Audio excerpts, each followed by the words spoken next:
اور ساتھ ہی ساتھ چلنے پھرنے میں بھی وہ معذور تھی، چل پھر نہیں سکتی تھی۔ تو عامر یمنی اس وقت چونکہ غیر مسلم تھا، جھوٹے خداؤں کی عبادت کیا کرتا تھا، وہ اپنی بیٹی کو جھوٹے خدا کے سامنے بٹھاتا اور کہتا کہ اگر تو شفا دے سکتا ہے تو میری بیٹی کو شفا دے۔ سالوں تک وہ یوں ہی کرتا رہا، مگر جھوٹا خدا آخر ایک بے جان پتھر تھا، وہ دے بھی کیا سکتا تھا۔ تو ایک دن عامر یمنی اپنی بیوی سے کہنے لگا کہ ہم کب تک اس گونگے بہرے یعنی جھوٹے خدا کو پوچھتے رہیں گے، یہ نہ بولتا ہے نہ سنتا ہے، میں نہیں سمجھتا کہ یہ صحیح دین ہے۔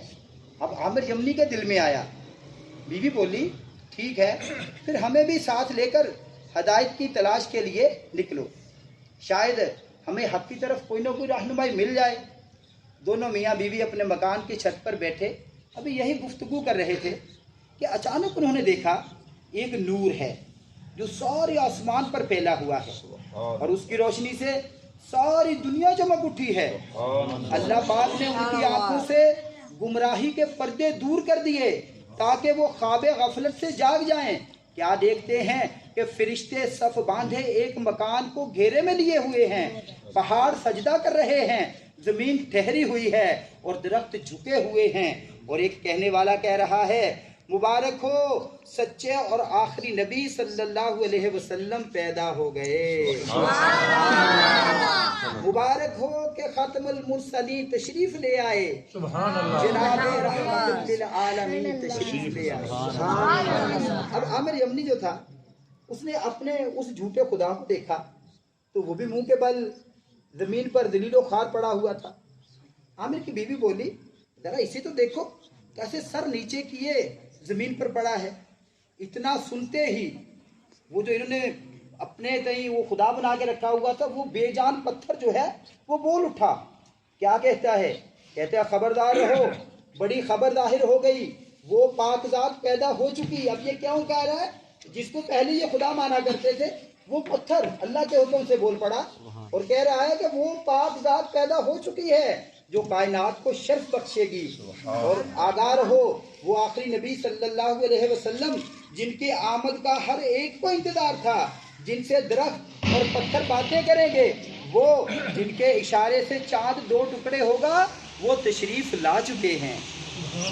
یہ سن کر عامر یمنی نے پکار کر کہا اے غیب سے آنے والی آواز، اس پتھر نے صرف آج کی ہی بات کی ہے، یہ تو بتاؤ اس کا نام کیا ہے؟ جواب دیا کہ ان کا نام پاک محمد صلی اللہ علیہ وسلم ہے۔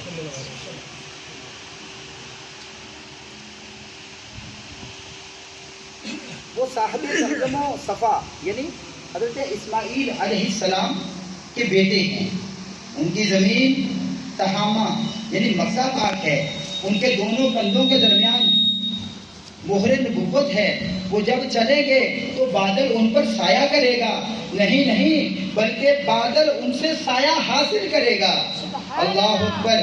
ابھی یہی باتیں ہو رہی تھیں کہ عامر یمنی کی وہ بیمار بیٹی جو سال ہر سال سے بیمار تھی، جس کی شفا کے لیے وہ اس کو اس بت کے سامنے لے کے آیا کرتا تھا، جب یہ ابھی باتیں چل ہی رہی تھی تو کیا دیکھتا ہے کہ وہ جو معذور بیٹی جو چلنے پھرنے سے بھی قاصر تھی وہ خود اپنے پیروں پر چلتی ہوئی چھت کے اوپر آ گئی۔ عامر نے حیران ہوتے ہوئے کہا بیٹی تیری وہ تکلیف کہاں گئی؟ تو جو اتنی تکلیف میں تھی تیری تکلیف کہاں گئی؟ بیٹی بولی ابا جان میں دنیا جہان سے بے خبر سو رہی تھی کہ میں نے اپنے سامنے نور کی تجلی دیکھی، میرے سامنے ایک بزرگ تشریف لائے، میں نے پوچھا یہ نور کیسا ہے اور یہ کون بزرگ ہیں جن کے مبارک دانتوں کے نور نے مجھ پر سایہ کیا ہوا ہے؟ تو جواب آیا یہ عدنان کے بیٹے کا نور ہے، یعنی حضرت عدنان رسول پاک صلی اللہ علیہ وسلم کے باپ دادوں میں سے ایک بزرگ ہیں، ان کا نام لیا کہ یہ عدنان رسول پاک کے عدنان کے بیٹے کا نور ہے۔ جس سے کائنات پر نور ہو رہی ہے، ان کا نام احمد و محمد صلی اللہ علیہ وسلم ہے۔ آپ فرما برداروں پر رحم اور خطا کاروں سے درگزر فرمائیں گے۔ میں نے پوچھا ان کا دین کیا ہے؟ جواب دیا وہ دین حنیف یعنی سچے دین پر ہیں۔ میں نے پوچھا وہ کس کی عبادت کرتے ہیں؟ جواب ملا اللہ وحدہ لا شریک کی، یعنی اس اللہ پاک کی جو ایک ہے اور اس کا کوئی شریک نہیں۔ میں نے پوچھا آپ کون ہیں؟ جواب ملا میں ان فرشتوں میں سے ایک فرشتہ ہوں جنہیں نور محمد کے اٹھانے کا شرف بخشا گیا۔ اب وہ احمد کی بیٹی پوچھتی ہے، کہہ رہی میں نے عرض کی کیا آپ میری اس تکلیف کو نہیں دیکھتے؟ فرشتے نے کہا ہاں، تم نبی احمد صلی اللہ علیہ وسلم کے وسیلے سے دعا کرو کہ ان کے وسیلے سے کی گئی دعا قبول ہوتی ہے۔ وہ بچی کہہ رہی ہے کہ یہ سنتے ہی میں نے اپنے دونوں ہاتھ پھیلا دیے اور سچے دل سے اللہ پاک سے دعا کی اور پھر اپنے ہاتھوں کو چہرے اور جسم پر پھیرا۔ جب میں نیند سے اٹھی تو میری بیماری دور ہو چکی تھی۔ ولادت مصطفیٰ صلی اللہ علیہ وسلم کی اتنی برکات آنکھوں سے دیکھ کر عامر یمنی اور اس کی بیوی اور اس کی بچی کا دل محبت مصطفیٰ سے سرشار ہونے لگا۔ چنانچہ عامر یمنی اور اس کے تمام گھر والے نور والے آقا مکی مدنی مصطفیٰ صلی اللہ علیہ وسلم کی تلاش میں اٹھ کھڑے ہوئے۔ لمبا سفر کر کے آخر مکہ پاک پہنچے۔ حضرت بی بی آمنہ رضی اللہ تعالی عنہا کے مکان عالی شان کا پتہ پوچھ کر دروازے پر دستک دی۔ بی بی آمنہ رضی اللہ تعالی عنہا نے ان کے آنے کا مقصد پوچھا۔ انہوں نے مقصد بتایا تو سیدہ آمنہ رضی اللہ تعالی عنہا نے کچھ تحقیقات وغیرہ کرنے کے بعد انہیں زیارت مصطفیٰ صلی اللہ علیہ وسلم کی اجازت عطا فرمائی۔ اب عامر یمنی اس کی بیوی اور اس کی بیٹی کو اجازت ملی کیا؟ جیسے ہم جاتے ہیں رسم ہوتی ہے بچہ دیکھنے کی، تو آقا کریم صلی اللہ علیہ وسلم اس وقت بالکل موجود تھے ان معنوں میں دنیا میں تشریف لانے کے حوالے سے۔ تو اب ماں نے عامر یمنی کو اجازت دے دی کہ ٹھیک ہے تم دیکھ سکتے ہو۔ اللہ اکبر۔ اب اجازت ملتے ہی وہ اس مبارک کمرے میں داخل ہوئے جس میں دو جہاں کے تاجدار صلی اللہ علیہ وسلم آرام فرما رہے تھے۔ وہاں کے انوار و تجلیات میں عامر یمنی اور اس کے گھر والے ایسے گم ہوئے کہ دنیا اور دنیا میں جو کچھ ہے اس سب سے بے خبر ہو گئے۔ بے ساختہ اللہ پاک کا ذکر کرنے لگے۔ جیسے ہی چہرہ پر انوار سے پردہ اٹھا تو دیدار کرتے ہی یکدم ان کی چیخیں نکل گئیں۔ اتنا روئے کہ ہچکیاں بن گئیں۔ قریب تھا کہ ان کی روح ان کے جوش محبت سے نکل جاتی۔ آگے بڑھ کر رسول پاک صلی اللہ علیہ وسلم کے ننھے مبارک ہاتھوں کو اس نے چوم لیا۔ ابھی یہاں یعنی اس کمرے میں آئے ہوئے عامر یمنی اور اس کی بیٹی اور بیوی کو تھوڑی ہی دیر گزری تھی، حضرت بی بی آمنہ رضی اللہ تعالی عنہا نے انہیں واپس چلے جانے کا حکم دیا کہ بھئی تمہارا ملاقات کا وقت ختم ہوا، جاؤ۔ آخر نہ چاہتے ہوئے بھی عامر یمنی کی حالت دیکھیں کہ نہ چاہتے ہوئے بھی عامر یمنی اپنے دل پر ہاتھ رکھتے ہوئے گھر سے باہر آئے۔ عامر یمنی کا حال ہی بدل چکا تھا۔ وہ اس نورانی چہرے کے دیدار کے عاشق بن چکے تھے۔ دیوانہ وار چیخ کر کہنے لگے مجھے واپس لے جاؤ، مجھے واپس لے چلو، اور بی بی آمنہ رضی اللہ تعالیٰ عنہا سے التجا کرو کہ مجھے دیدار کرا دیں۔ چنانچہ واپس مکان عالی شان پر حاضر ہوئے۔ اب کی بار جو ہی عامر یمنی نے حضور پاک صلی اللہ علیہ وسلم کو دیکھا، دیکھتے ہی لپکا اور قدموں پر گر گیا۔ ایک زوردار چیخ ماری اور اس کی روح ان ننھے قدموں پر قربان ہو گئی۔ امجد کا دل مٹھی میں لے کر سوتے ہو کیا انجان، ننھے قدموں میں سر کو رکھ کر ہو جاؤں قربان۔ پیارے میٹھے اسلام غور فرمائیں، سرکار عالی مقام مکی مدنی تاجدار صلی اللہ علیہ وسلم دنیا میں تشریف لائے تو کس شان سے آمد ہوئی، کیسی برکات کا ظہور ہوا۔ یہ سارا بیان جو بھی ہم جہاں تک سن چکے ہیں ان روایات و واقعات سے واضح ہو جاتا ہے کہ سرکار عالی مقام صلی اللہ علیہ وسلم کے میلاد مبارک کے وقت زمین و آسمان میں خوشیاں ہی خوشیاں تھیں۔ اگرچہ انسانوں کی اکثریت اس وقت کفر و شرک میں مبتلا تھی، مگر اللہ پاک نے میلاد مصطفیٰ کا ذکر بلند کیا کہ آمد سرکار سے ظلمت ہوئی کافور ہے، کیا زمین کیا آسمان ہر سمت چھایا نور ہے۔ سرکار کی آمد، سرکار کی آمد، سرکار کی آمد، سرکار کی آمد۔ پیارے میٹھے اسلام بھائیو، اب یہاں یہ پتہ چلا کہ میلاد مصطفیٰ منانا کس کا کام ہے؟ عاشقان رسول کا، یا عاشقان رسول ہوتے ہیں۔ میلاد کون نہیں مناتا؟ بھئی میلاد شیطان نہیں مناتا اور اس کے چیلے نہیں مناتے۔ آئیے اس حوالے سے علامہ صہیبی رحمۃ اللہ تعالیٰ علیہ آپ لکھتے ہیں کہ شیطان 4 مرتبہ چلا کر رویا، بہت زیادہ رویا۔ کون کون سے وقت تھے؟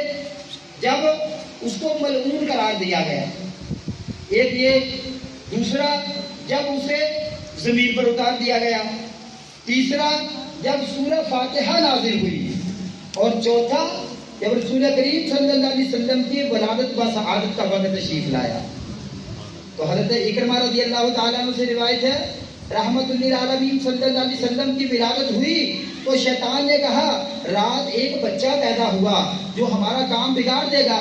تو اس کے چیلے چمچے بولے تم ابھی جاؤ اور اسے نقصان پہنچا کر اس کے کام پہ رکاوٹ ڈال دو۔ اس پر شیطان نے رسول کریم صلی اللہ علیہ وسلم کے قریب ہونا چاہا تو اللہ پاک نے حضرت جبرائیل علیہ السلام کو بھیجا۔ آپ نے اسے ایسی زوردار ٹھوکر لگائی جس سے یہ مقام عدن میں جا گیا۔ اللہ اکبر۔ مقام عدن کیا ہے؟ کہ مکہ مکرمہ کے اندر ایک بہت دور دراز ایک گھاٹی ہے، جگہ ہے جہاں پر شیطان اس وقت جا کر گرا۔ میرے بیچ اور محترم اسلامی بھائیو، آج اللہ تبارک و تعالیٰ کا فضل و احسان کہ اس نے ہمیں عاشقان رسول کے گھروں میں پیدا کیا۔ الحمدللہ پہلے تو ہماری خوش قسمتی ہے کہ ہم امت محمدیہ علیہ صاحبہ الصلاۃ والسلام میں سے ہیں۔ پھر اس پہ کرم، مزید کرم یہ ہوا کہ ہم سنیت کے پہرے دار۔ سبحان اللہ۔ ہمیں عاشقان رسول کی صحبت ملی اور انہی کے گھر میں پیدا ہونے کا شرف حاصل ہوا، اور اس کے ساتھ ساتھ اس پر کرم والے کرم ہوا۔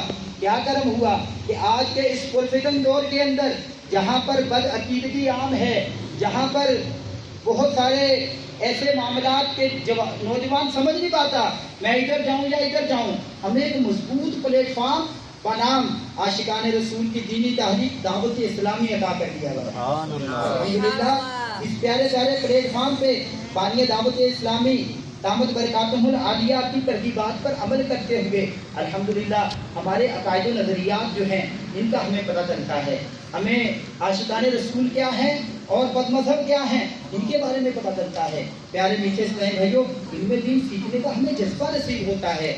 اور تو کریں، آپ دعوت اسلامی کے ہفتہ وار اجتماع میں آئے، یہاں پر جب سے آئے ہیں کیا ہو رہا ہے؟ علم دین سیکھا جا رہا ہے، آقا کریم صلی اللہ علیہ وسلم کا ذکر مبارک ہو رہا ہے، اللہ پاک کے گھر میں بیٹھنے کی سعادت مل رہی ہے۔ سبحان اللہ۔ غیر شرعی کام شروع ہو رہا ہے۔ الحمدللہ جتنے کام ہو رہے ہیں سارے شریعت کے مطابق ہو رہے ہیں۔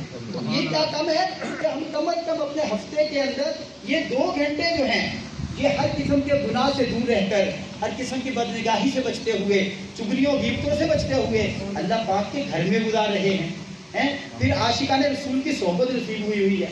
تو یہ سارے کا سارا یہ بانی دعوت اسلامی شیخ طریقت شیخ کامل امیر اہل سنت دامت برکاتہم العالیہ کا فیضان ہے۔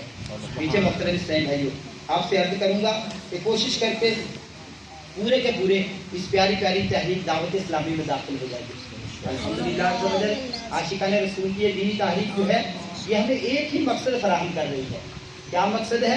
کہ مجھے اپنے اور ساری دنیا کے لوگوں کی صلاح کی کوشش کرنی ہے۔ الحمدللہ پہلے اپنی اصلاح کی کوشش کریں گے، کیونکہ اپنی ہوتی رہے گی تو جتنا ہم سیکھ رہے ہیں اتنا دوسروں کو سکھانے کی کوشش کرتے جائیں گے۔ تو اس لیے آپ سے عرض ہے کہ خود بھی دعوت اسلامی کے ساتھ منسلک ہوں، اور دعوت اسلامی یہ نہیں ہے کہ صرف اسلامی بھائیوں میں کام کیا، صرف مدرسے بنا دیے، صرف جامعات بنا دیے، نہیں بھائی نہیں، دعوت اسلامی کو 1 2 3 4 شعبے نہیں ہیں۔ اللہ تبارک و تعالیٰ کا فضل و احسان ہے دعوت اسلامی پر کہ 80 سے زائد شعبہ جاتے ہیں اس وقت دعوت اسلامی کے، جن کے اندر دعوت اسلامی دین و دین کی خدمت بھی کر رہی ہے اور عاشقان رسول کی خدمت بھی کر رہی ہے۔ شعبہ FGRF آپ نے دیکھا کہ اس کے اندر ملک کے اندر سیلاب آئے، زلزلے آئے، جہاں کہیں ملک چھوڑے دنیا کے اندر جہاں بھی آتے ہیں تو الحمدللہ آپ کی پیاری پیاری تحریک دعوت اسلامی کا یہ شعبہ FGRF یہ امداد فراہم کرنے میں سب سے آگے ہوتا ہے۔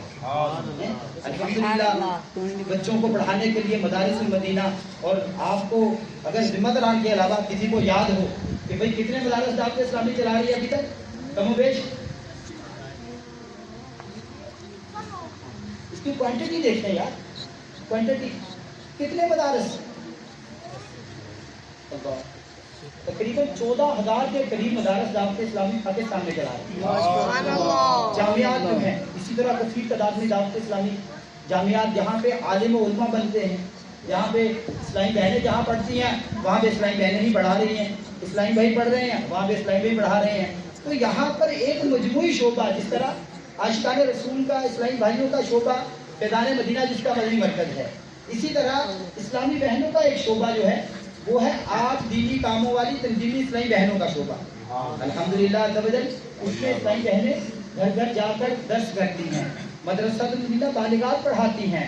پھر اب الحمدللہ شیخ کامل شیخ طریقت امیر اہل سنت دامت برکاتہم العالیہ نے یہ ذہن عطا فرمایا کہ جس طرح اسلامی بھائیوں نے اپنے مدنی مراکز بنام فیضان مدینہ قائم کیے ہوئے ہیں، اسی طرح اسلامی بھائی اسلامی بہنوں کو ان کے مدنی مراکز بنام فیضان صحابیات بنا کر دیں۔ دیکھیں نا، آپ یہاں پہ مدنی مرکز کے اندر ہیں، آپ یہاں پہ کورس کروانا چاہ رہے ہیں، کوئی آپ سے پوچھنے والا نہیں، کیوں؟ یہ آپ کا مدنی مرکز ہے بھائی، آپ جو مرضی کروا سکتے ہیں۔ اگر ہم محلے کی مسجد ہو سکتا ہے کہ دو بابے ادھر سے کہیں نہیں میری یہ کیا اتنے دن کے لیے اتنے بندے یہاں پنکھے چلیں گے، بجلی آئے گی، یہ ہوگا، سو قسم کے مسائل جو ہیں وہ کھڑے کرتے ہیں، لیکن یہ ہمارا مدنی مرکز ہے، یہاں پر ہم مرکز کی اطاعت کرتے ہوئے کوئی سا بھی کام کر سکتے ہیں، مدنی قافلے سفر کروا سکتے ہیں، کاغذات کا بستہ یہاں پہ لگا سکتے ہیں، کورسز فیضان نماز کورس کیا جا سکتا ہے، اصلاح اعمال کورس کیا جا سکتا ہے، یعنی علم دین سیکھنے کے مواقع یہاں پر ہم جتنے چاہیں عوام کو دے سکتے ہیں، ہمیں کوئی پوچھنے والا نہیں، کیونکہ یہ بنایا ہی اس لیے گیا اسلامی بھائیوں کا مدنی مرکز۔